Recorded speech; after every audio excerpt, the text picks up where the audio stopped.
bumili ng pastillas. Yan, shoutout sa inyo guys. Maraming salamat sa pamimili niyo po sa akin.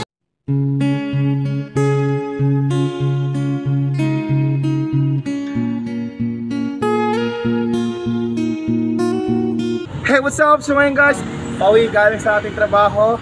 Yun, nakabili na tayo ng may ibibigay natin sa kanila. And then, yun, nakakapagod magtrabaho pero neighbor tayong susuko. Bumili ng pastillas. Yan, shoutout sa inyo guys. Maraming salamat sa pamimili niyo po sa akin, sa Tundaligan. And sa Lingayen, Bimala. Yan, shoutout sa inyo guys. Na yung sisabing, never give up. Anos labat. Let's go.